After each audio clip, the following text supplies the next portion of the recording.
A desperate encounter. The air tasted like copper and ash as Marcus Reed ducked beneath the twisted metal archway that had once been the entrance to New Haven's medical district. 6 months since the bombardment, and the colony still smoldered in places, wounds that refused to heal just like the ones he treated in his makeshift clinic.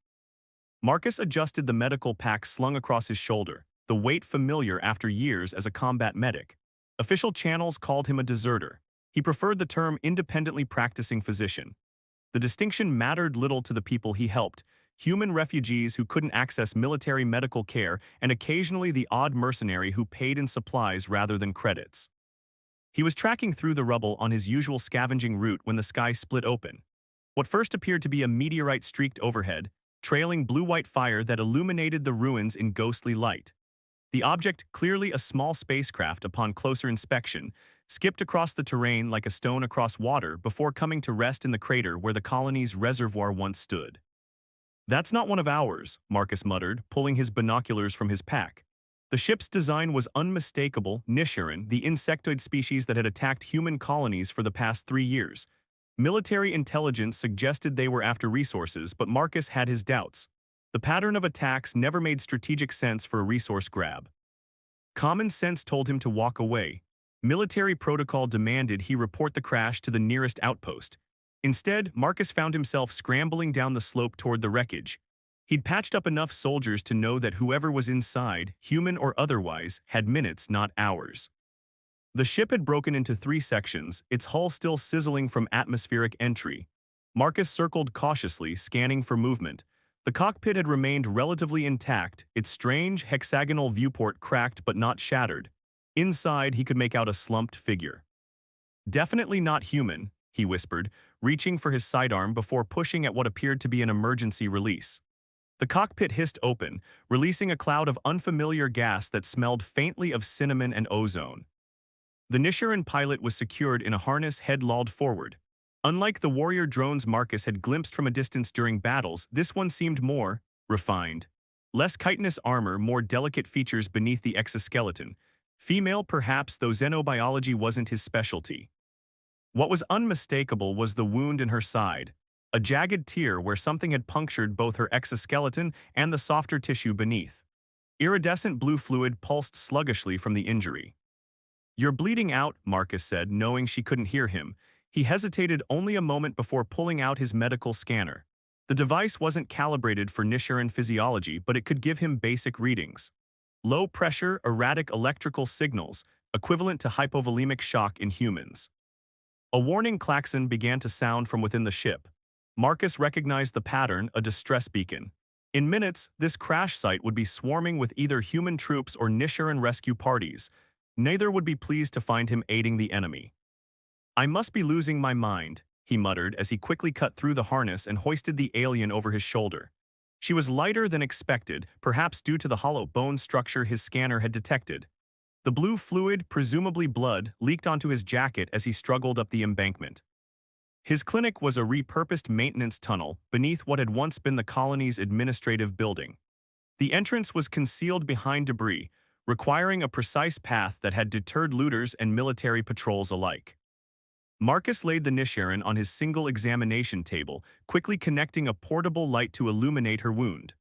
Up close, her features were more striking than terrifying, angular and precise, like something carved by a mathematician rather than evolved. Her exoskeleton had an almost pearlescent quality, shifting between deep purple and blue as it caught the light. He didn't have transfusion materials for her species, but wound sealing was universal enough.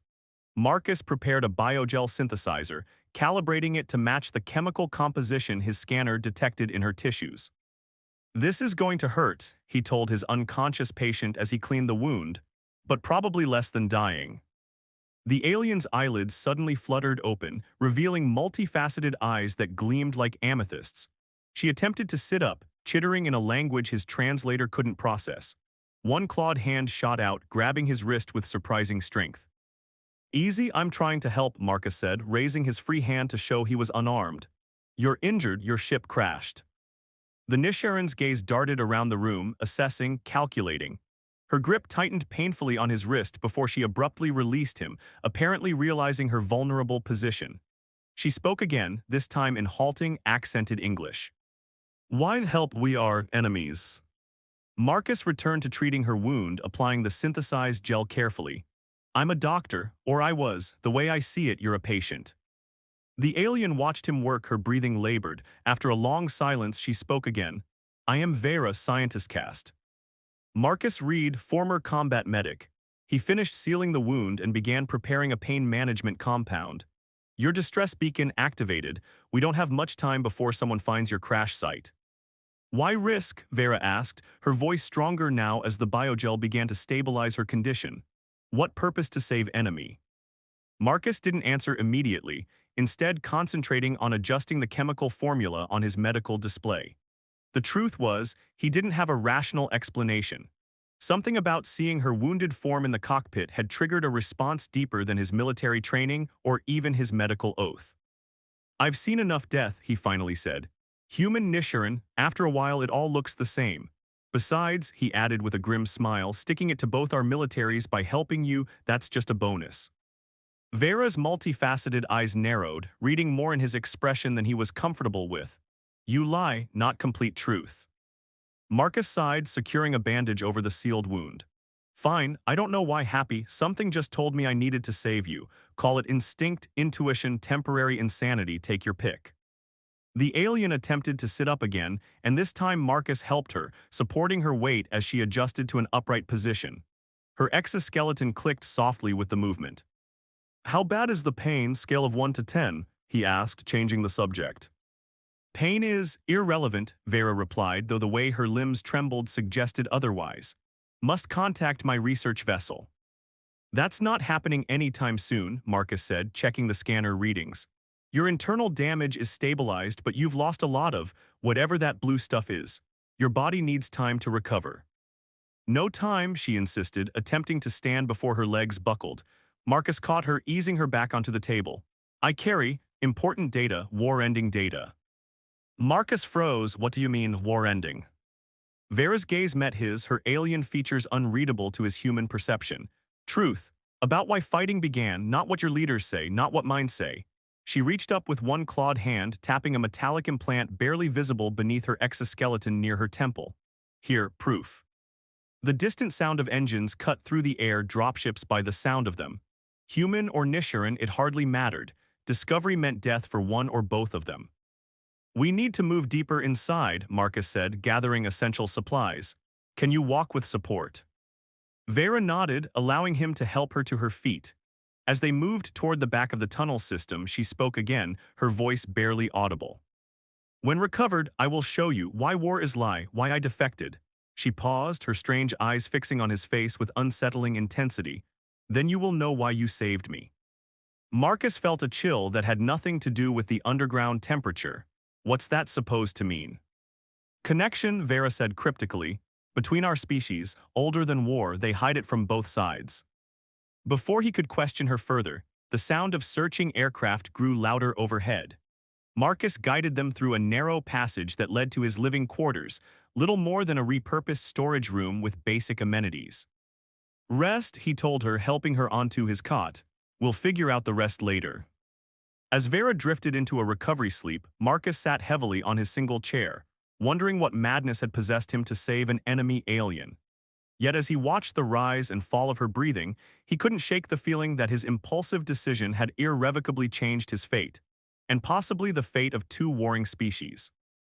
Whatever secrets Vera carried, whatever connection she alluded to, Marcus knew one thing with absolute certainty. His life as a neutral party in this war had just come to an end. Secrets and sacrifices. 3 days passed in tense silence. The search patrols had intensified, forcing Marcus and Vera deeper into the labyrinthine maintenance tunnels beneath New Haven. The alien scientist had recovered with surprising speed, her unique biology efficiently utilizing the nutrients from the medical supplements Marcus had adapted for her. Your physiology is remarkable, Marcus noted as he changed her bandage. The wound had already begun to heal, forming a delicate lattice of new tissue beneath the translucent exoskeleton. Human soldiers would be bedridden for weeks with an injury like this. Vera's multifaceted eyes studied him with that unsettling intensity he was slowly growing accustomed to. Nisharan evolved on high-radiation world, fast healing necessary for survival. Convenient, Marcus replied, securing the fresh dressing. So about that war-ending data you mentioned, I think I've earned some details. Vera sat up, her movements fluid and precise. The harsh utility lights caught the iridescent patterns on her exoskeleton, creating ripples of color that seemed to pulse with her breathing. "What does your military tell you about why we fight?" she asked. Marcus shrugged. "The official line is that your species struck without provocation. Resource competition, territory expansion, the usual justifications for interstellar conflict." "And you believe this?" "I've seen enough government lies to question everything," Marcus admitted. "But I've also patched up enough soldiers torn apart by Nisharan weapons to know the hostility is real." Vera's mandibles clicked softly, a sound Marcus had come to recognize as contemplation. She reached up to the metallic implant near her temple, her clawed fingers tracing its outline. "This contains 30 years of classified research, before first contact, before war." She fixed her gaze on him. "Your species and mine have met before, many times." Marcus stared at her. "That's impossible. First contact was only 5 years ago when your scout ships entered the Arcturus system." "Official first contact," Vera corrected, "not actual first contact." She tapped the implant twice, and a holographic display flickered to life between them. Ancient images, some appearing to be cave paintings, others like faded photographs, hovered in the air. They showed unmistakable depictions of insectoid beings interacting with humans. The timestamps indicated these records spanned centuries. "My research division specializes in xenoanthropology," Vera explained. "I discovered pattern of contact between our species, dating back 1,000 Earth years." Marcus leaned closer, examining the evidence. "If this is true, why doesn't anyone know? Why would both governments hide this?" "Because of what happened last time," Vera said, her voice dropping. She manipulated the display, bringing up what appeared to be genetic charts. "Hybridization." Marcus laughed incredulously. "That's biologically impossible. Our species evolved on different planets, different biochemistries." "Yet it happened," Vera insisted. "Look." The display shifted again, showing side-by-side DNA helices, one clearly human, the other Nisharan. But between them was a third structure, a bizarre fusion that shouldn't exist yet clearly did. "Ancient civilization," Vera continued, "technologically advanced, created bridge between our species, called themselves progenitors." Marcus's medical training kicked in as he studied the genetic structure. This would require molecular-level engineering far beyond our current capabilities. "Yes," Vera agreed, "technology lost, but results remain." She fixed her gaze on him with new intensity, "in some bloodlines, including yours." A cold sensation spread through Marcus's chest. "What are you saying?" "Your instinct to save me, not random, genetic recognition." She pointed to a specific section of the hybrid DNA, progenitor failsafe, to prevent extinction of hybrid line. Marcus stepped back, his mind reeling. That's absurd. I'm human, completely human." "Mostly human," Vera corrected. "Small percentage carries progenitor markers like beacon between compatible bloodlines." She gestured to herself. "I also carry markers, why we recognize each other at subconscious level." The implications crashed through Marcus's mind like waves. It would explain his inexplicable drive to save her, the strange sense of familiarity he'd felt since first seeing her in the crashed ship. But it also meant everything he knew about human history, about himself, was fundamentally flawed. "If this is true," he said slowly, "why start a war if our species have this connection?" "Precisely why war started," Vera interrupted. "My government discovered hybrid bloodlines 5 Earth years ago, feared contamination. Your government learned through espionage. Both sides panicked. Both decided to eliminate threat." "By killing each other?" Marcus asked incredulously. "By eliminating bloodlines that could reactivate ancient technology," Vera clarified. "War is cover. Targeted strikes on colonies with highest concentration of hybrid markers." Marcus thought of New Haven's destruction, the seemingly random pattern of attacks across human space. "You're saying both our governments are conducting genocide disguised as conventional war?" "Yes," Vera's answer was simple, devastating. Before Marcus could process this revelation, an alarm blared from one of his security sensors. He rushed to check the display. "Military patrol," he reported grimly. Human, they've picked up unusual energy signatures from your holographic display. Vera quickly shut down the projection. They cannot find this data, we'll destroy it, kill both of us. We need to move, Marcus decided, gathering essential supplies. There's an abandoned mining shaft that connects to these tunnels, if we can reach it. The sound of a breaching charge cut him off. The entrance to his clinic exploded inward, sending debris scattering across the floor. Marcus grabbed his pistol and pushed Vera behind him. Run, he ordered. Second tunnel on the left, I'll hold them off. Surprisingly, Vera didn't move. Instead, she reached into a concealed pocket in what he now recognized as a scientific uniform rather than military gear. She withdrew a small, crystalline device. No need, she said calmly. My extraction team has arrived. As if on cue, the ceiling above them shimmered and dissolved, revealing not the rubble of New Haven but the interior of a stealth ship. 4 armed Nisharan dropped into the room, their weapons trained on the tunnel entrance where human soldiers would soon appear. Come, Vera urged, grabbing Marcus's arm, both of us. Marcus hesitated. You want me to defect to your side? Not sides anymore, Vera corrected. Third option, resistance, others like us, human and Nisharan working to expose truth. The sound of approaching soldiers grew louder. Marcus had seconds to decide. Why should I trust you? He demanded. Vera's multifaceted eyes seemed to soften. She took his hand and placed it against the side of her face where the exoskeleton was thinnest. An electric sensation pulsed between them, recognition at a cellular level. Because you already do, she said simply. The first human soldier appeared in the doorway. Marcus made his decision. He holstered his weapon and took Vera's hand, allowing her extraction team to pull them both into the ship above. As the stealth vessel disengaged its camouflage and accelerated into the atmosphere, Marcus watched New Haven and his old life disappear beneath him. Beside him, Vera interfaced with the ship's systems, securing their course to a hidden location. The resistance, Marcus said, testing the concept. How many are there? Thousands, Vera replied. Growing network. Scientists, soldiers, civilians, all carrying markers, all awakening to truth.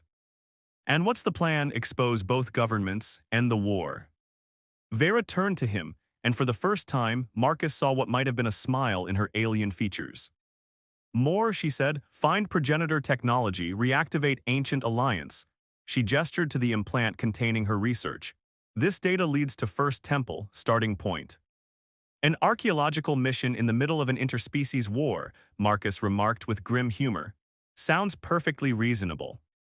Not archaeology, Vera corrected. Future. Progenitors left technology meant to be found when both species ready, technological renaissance. And you think that's now, when we're trying to exterminate each other.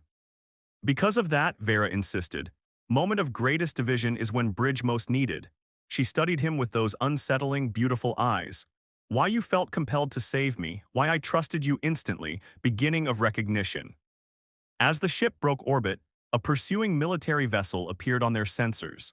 The Nisharan pilot executed a series of evasive maneuvers, demonstrating technological capabilities beyond anything Marcus had seen in human spacecraft. They will label you traitor, Vera noted, watching him. Probably, Marcus agreed, but I've been called worse. He looked at the stars emerging as they left the planet's atmosphere. If what you're saying is true, if there's a chance to end this war and reveal a connection between our species that goes back millennia,